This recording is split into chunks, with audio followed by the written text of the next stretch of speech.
Hermanos, buenos días. Seguimos en esta semana con esta serie de meditaciones, reflexiones sobre las bienaventuranzas. Y hoy día nos vamos a enfrentar a esta segunda bienaventuranza, o como hemos dicho ya, como algunos autores, algunos teólogos, especialmente los puritanos, se acercaban a las bienaventuranzas diciendo que habían 8 reglas de la bienaventuranza. Habíamos dicho también que la bienaventuranza o el ser bienaventurado, más que un sentimiento, que si bien lo es, la felicidad, el gozo, más que eso, es un estado. Es un estado en que están los hijos del Señor, los redimidos del Señor. Los redimidos del Señor son los bienaventurados. La semana pasada reflexionamos con respecto a aquella regla que dice bienaventurados los pobres de espíritu. Hoy día, como segunda, está esta que dice bienaventurados los que lloran. Es decir, la segunda regla tiene que ver con el lloro. Les invito, antes de seguir adelante, a que oremos al Señor brevemente, demos gracias por este momento y pidamos también la dirección del Santo Espíritu. Señor, gracias porque permites que semana a semana nuestros pastores, presbíteros puedan animarnos, Señor, a través de tu palabra, a través de reflexiones, de meditar, Señor, en ella. Anímanos siempre a esto. Anímanos también a que en nuestra familia exista, Señor, esta instancia, estos momentos de reflexionar, de meditar en tu palabra donde encontramos vida. Oramos, Señor, con gratitud. En el nombre de Jesús. Amén. ¿Quiénes son los que, o por qué, mejor dicho, son bienaventurados los que lloran? ¿A qué se refiere el texto? ¿A qué se refiere la palabra del Señor? Jesucristo, cuando estaba predicando el sermón del monte. Y los que lloran en realidad, o los bienaventurados, esta regla de la bienaventuranza de los que lloran, no son todos los que están de alguna manera afligidos.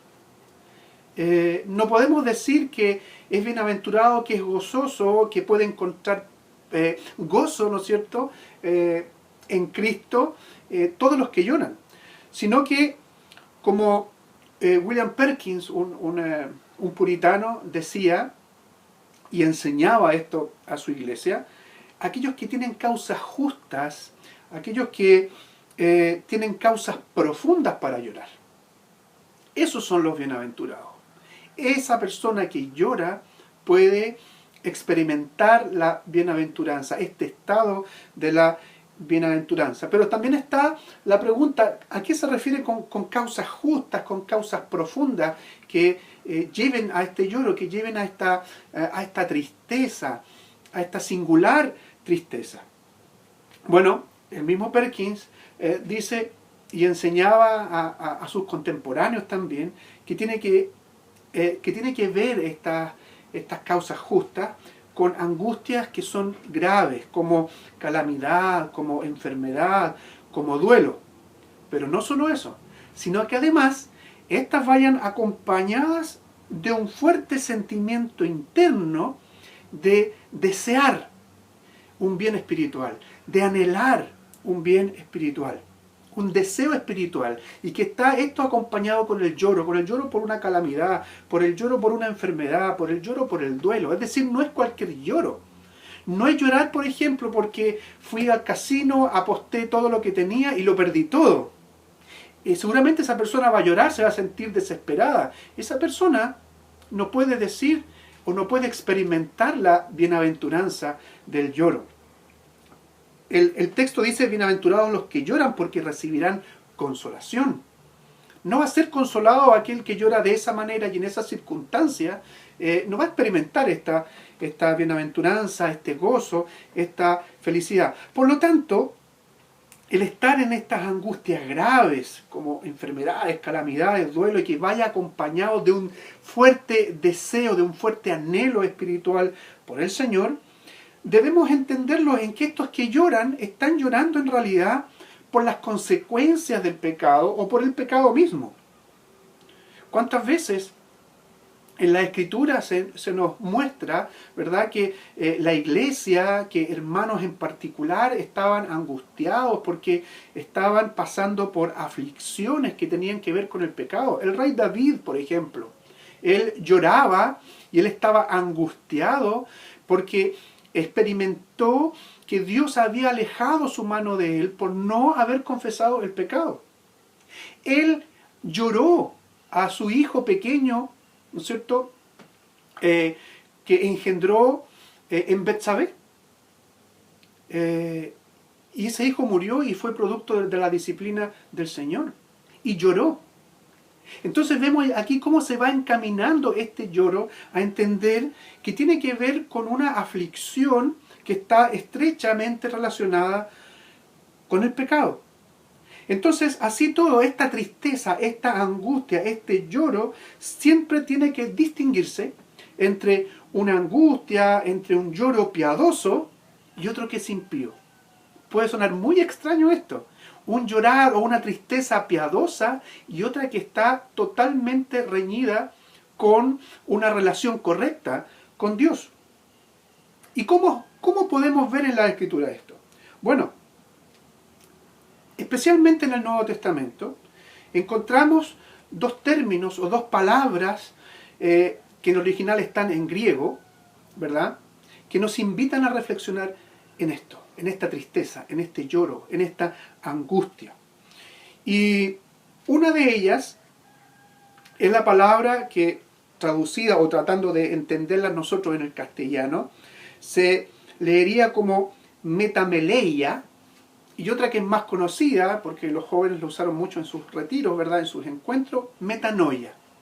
Las dos tienen como acepción un tipo de, o una expresión de arrepentimiento, de tristeza. Mejor dicho, no arrepentimiento, tristeza. Las dos. Pero una sola de ellas apunta al arrepentimiento, que es metanoia. Y hay dos textos en la Escritura que nos invitan, yo quiero usar como ejemplo, que nos invitan a reflexionar en esto. Uno de esos está en Mateo 27, verso 3, que allí el evangelista, ¿no es cierto?, Mateo, está hablando de Judas. Dice que entonces Judas, el que lo había entregado, viendo que era condenado, devolvió arrepentido las 30 piezas de plata a los principales sacerdotes y a los ancianos. Aquí está la palabra arrepentimiento, pero es esta que, como les decía, es metameleia, ¿ya? Arrepentimiento, tristeza, este sentimiento de pesar, ¿ya? Pero hay otra que es en 2 Corintios, capítulo 7, donde podemos encontrar también esta expresión.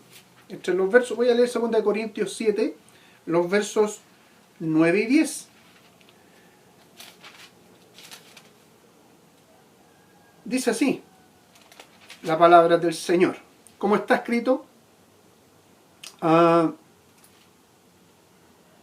me equivoqué. Me equivoqué aquí. 2 Corintios, dije 7. 7, aquí está. 9 y 10. Ahora me gozo no porque hayáis sido contristados, sino porque fuisteis contristados para arrepentimiento, porque habéis sido contristados según Dios, para que ninguna pérdida padecieseis por nuestra parte. Porque la tristeza que es según Dios produce arrepentimiento para salvación, que no hay que arrepentirse, o de ese no hay que arrepentirse, pero la tristeza del mundo produce muerte. Aquí habla de dos tipos de tristeza, una con respecto al mundo, metameleia, y otra que es metanoia. Entonces, lo que está diciéndonos acá las bienaventuranzas es que son bienaventurados los que lloran, los que están expresando en ese lloro arrepentimiento, porque hay un tipo de arrepentimiento que es solamente pesar, que es solamente un sentimiento como los puritanos también enseñaban, un sentimiento impío, que no implica volverse, que no implica volver nuestra manera de actuar. Eso significa arrepentimiento. Yo caminaba para allá y me doy cuenta que estoy mal y que tengo que devolverme. Entonces, cuando decimos o cuando escuchamos bienaventurados los que lloran, son bienaventurados aquellos que están arrepentidos, porque serán consolados. Y el consuelo está en el Evangelio. El consuelo está en Cristo. Es más, esta palabra en el Nuevo Testamento, especialmente en las en las cartas de Pablo, solamente la vemos 4 veces, que en este caso en 2 de Corintios, en Romanos capítulo 2 y en 2 de Timoteo capítulo 2. Bienaventurados los que lloran. ¿Cuántas veces hemos escuchado que bienaventurados los que lloran es para tratar de entregar un consuelo a aquellos que están llorando por cualquier cosa? No. Tenemos que recordar primero que la bienaventuranza o el bienaventurado es una persona que está en un estado especial, y ese estado especial es un hijo de Dios, es un rescatado de Dios o es un redimido de Dios. Bienaventurados los pobres en espíritu, que ya vimos, aquellos que están contritos también, que tenía que ver con este lloro que también viene después, que no son arrogantes delante de Dios, sino que entienden cuál es su posición delante de Dios. Y ahora bienaventurados los que lloran, bienaventurados los que experimentan este arrepentimiento. Los demás, como decía el apóstol Pablo en la 2 carta a los Corintios, esa tristeza que no es de arrepentimiento conduce a la muerte. Hermanos, gocémonos, porque la tristeza que nosotros experimentamos cuando pecamos delante del Señor, cuando estamos convencidos por el Espíritu Santo y por su palabra, y muchas veces quizás expresamos ese sentimiento con lágrimas. A veces no botamos lágrimas, pero a veces nuestro corazón es como que si estuviera llorando, nuestro corazón. Somos bienaventurados y podemos gozarnos porque seremos consolados completamente. Y ese consuelo será consumado, será completo el día en que estemos con el Señor. El día en que el Señor venga por la iglesia.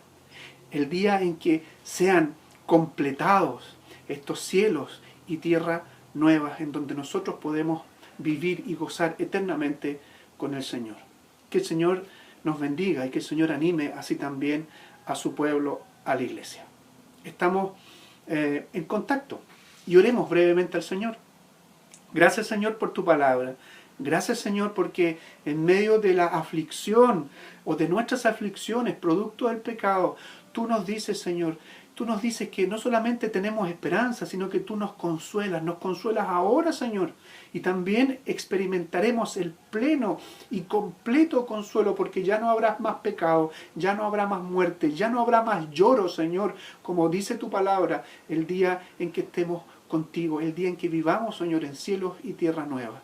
Gracias por esto. Una vez más, sea siempre honrado, Señor, sea siempre alabado por la iglesia tuya, Señor, que tú compraste. Oramos con gratitud en el nombre de Jesús.